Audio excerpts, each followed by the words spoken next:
Alright, I'm going to do a video of this car because I'm just getting bombarded by questions.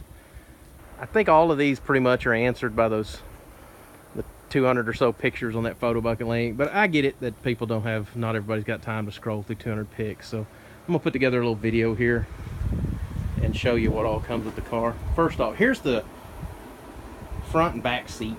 Okay, it's a West Texas car, just like a desert car because it's so arid out there, lots of sun. They get sun rotted in a hurry, but the actual steel part of the seats, man, they're not a thing in the world wrong with them. There's not any rot or rust or anything. They just need to be recovered. There's the flywheel and stuff for the transmission. Some of the parts that go with it, a bucket of stuff. I'm gonna walk out here. I went ahead and put these because people were asking about the bumpers. I didn't realize they weren't on that photo bucket site, but anyway, there's the car does come with bumpers, 2 good cores. I mean, they'd be fine to polish up for like a driver or something, but they'd be good cores for a re-chrome. And there's the front bumper. Pretty nice bumper. It does have a little hickey right here, right there. Not too bad, but there's the back bumper. Yeah, and it's not perfect, but the old chrome, there's not that much rust in it. It's got haze on it, but that would clear it. But it's got a hickey right here. Okay, so anyway, that's the bumpers, and they've got the bumper arms and everything on them. So I mean, they're ready to be bolted on, but they, you know, they need to go to the chrome shop to look good. But let me walk around this car and kind of, because I'm getting so many of the same questions over and over and over. So let me just do this video. Maybe everybody will have time to watch this video that can't scroll through all them photo bucket sites, photo bucket pictures. So here's the motor. This is the numbers matching 383 Magnum. Okay. When I bought this car, and this car is still pretty much a basket case, but it was more of a basket case. Of course, I bolted it together because I knew this car was going to sell and ship. Okay. So yeah, the motor and stuff wasn't in the car when I got the car, but I cleaned it up and put it back in it. I had a couple of cans of Hemi orange paint in there, so I threw a little orange paint on it. I mean, it looks nice sitting in there, but anyway, it needs to be rebuilt. It's just orange because, well, I want it to look pretty sitting in there. So it's orange. Numbers matching motor. The numbers matching transmission is there as well. When I get down here in a minute, I will stick this up under there and you can see the transmission. But fender tag is on the car. There are pictures of that, but anyway, there's the fender tag. Original radiator and everything. I had that pie pan. I tossed that pie pan on there, you know, just because it looks good. Oh, so original F6 green paint car. This is, as I described it, what I would consider driver quality paint. Now, one man's art's another man's graffiti. There are those people out there that would consider this show paint. There are those people out there that would look at this and say, oh, that's got to be repainted. I mean, to each his own. I was raised in a body shop.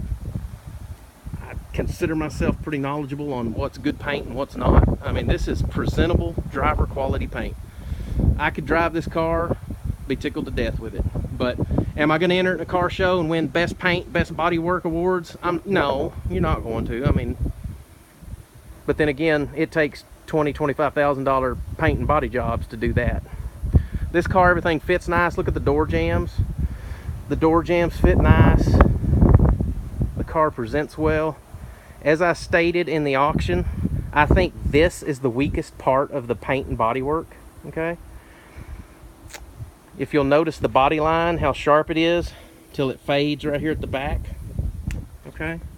I mean, I can't help but be honest. I mean, that should be a little sharper to the back of the quarter there. That could have been done better when the car was painted. Those type things is what qualifies it for a driver quality paint and body car to me. Okay. Your opinion may be different, but that's my opinion.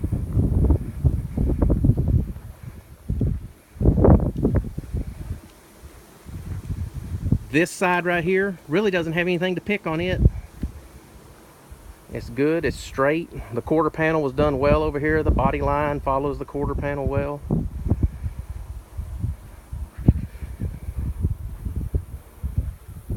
As we come on up here. Now, this car has been painted for a while. This right here is really about the only scuff on the outside of the car. It's not bad, it's not a dent or anything. And that was done when I got the car, but something obviously scratched it right there, so it needs a little touch up. And it would touch up fine. Of course, it's a power bulge car. Alright. Let me reach in here. Alright. And this car's on a trailer because I took it to a Southwest Mopar Mini Nats in Dallas yesterday and entered it in the swap meet area. So that's why it's on the trailer. But anyway, dash of the car. Man, the floor pans on this car are just incredible. There is no rust whatsoever in any of the floor pans of this car. The dash is all still there, 4-speed pedals, all your tubes for the heaters, your wiring harnesses and what have you, heater core. This is a 4-door seat, okay? Like I said, obviously the back doesn't, it's not split and the back doesn't raise up, okay? I just had that in there so I could, because I didn't want to sit on that old spring, and I had this one available to me. And I wanted to be able to steer the car when I was moving in and out of the shop. So, anyway, there's the rear floor pans. All right, most of the headliner bows are still up there. Like this one that's not here, it's back there in the trunk. And we'll open the trunk here in just a second, and I'll show you all that stuff in there. Okay. All right, and these the top metal pieces that go right here on the quarter glass on both sides, they are wrapped up to protect them from being scratched. They've been painted, and they're back there in the trunk. Okay. Glass is in the car. Glass was in the car when it was painted, so it's got some green overspray on it. So know that you're going to have to get a razor blade and scrape the paint back off the glass. Just kind of give you a, let me step up here and I'll give you a view over the top of the car.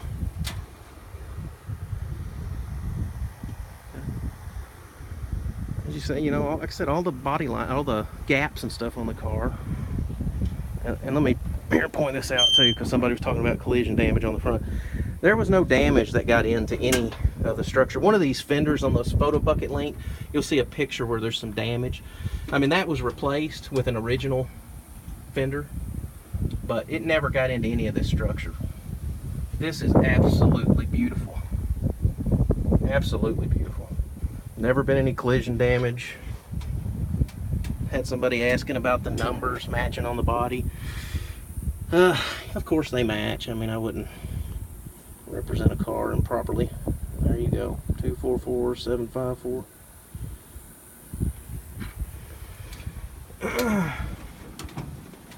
I'll go up and show you the VIN. It's a little windy out here. I hope I'm not getting drowned out by the wind. Let me refocus that. There you go, 244754.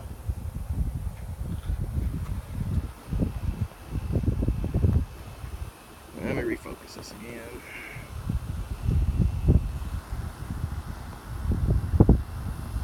There we go. Okay, I'm gonna pop the trunk. I'll show you everything. So we've talked about the seats. We've talked about the bumpers, which obviously are not on the car. We'll pop the trunk and I'll show you the stuff in the trunk that goes with the car.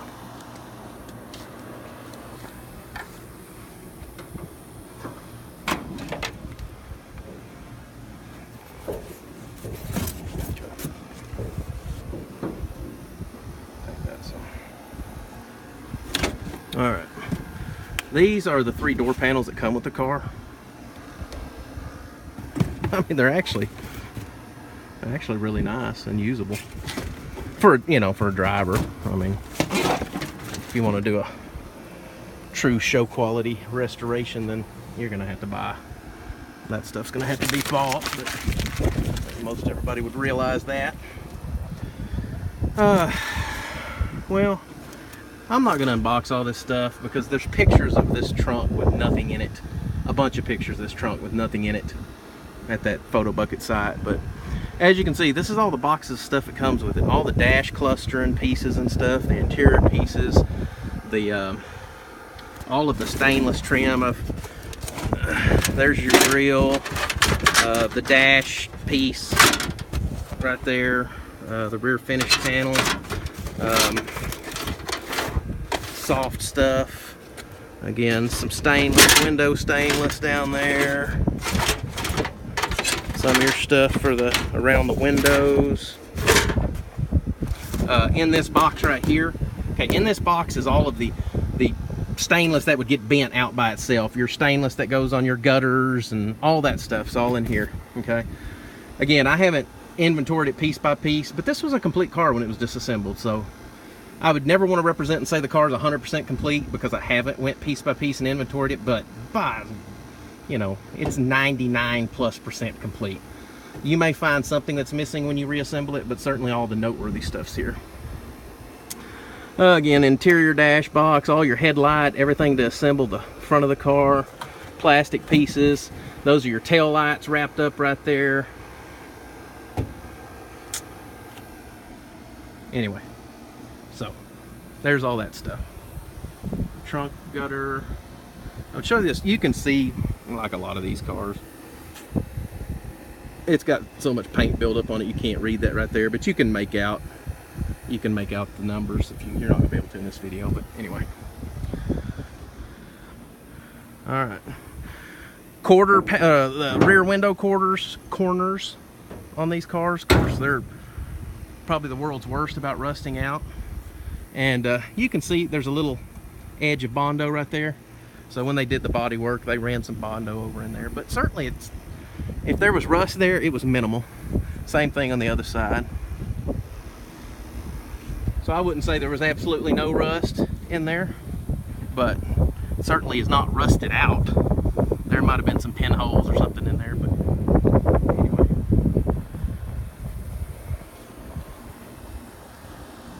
So I'm going to do one more just complete walk around of the car, just slow, kind of moving the camera back and forth. It's got brand new tires on it. Y'all probably read that in one of the posts I made, but it's got brand new tires. I sanded down the wheels and painted them, so they got fresh black paint on them.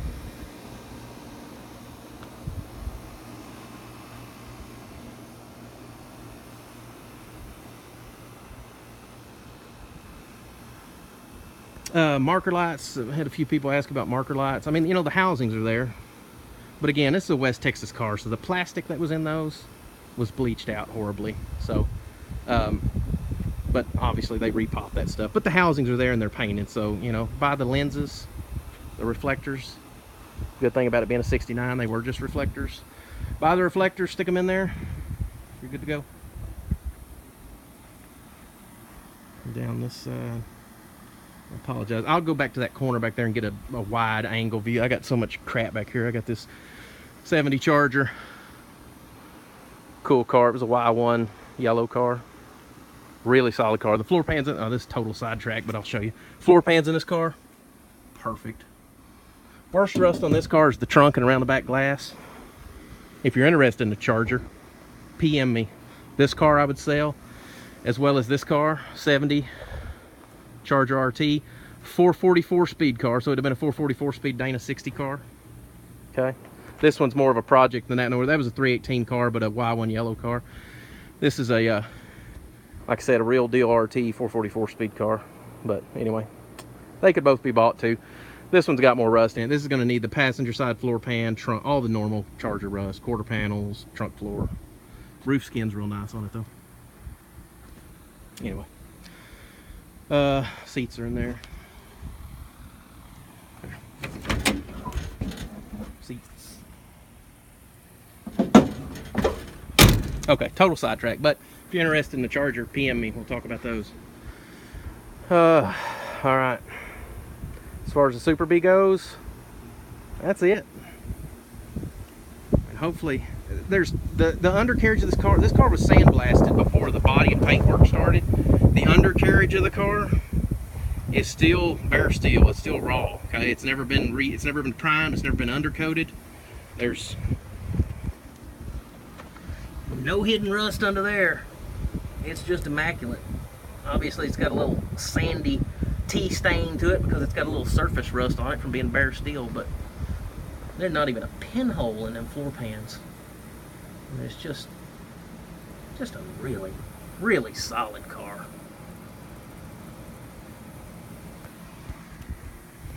I wish that car was that solid. Of course, then I wouldn't be selling it either, but I like all the Mopars. I'm a second generation Charger guy. So, one of you SuperBee lovers, y'all deal me out of this thing. Put it back on the street where it belongs. It'll look beautiful with that F6 green paint and that white stripe.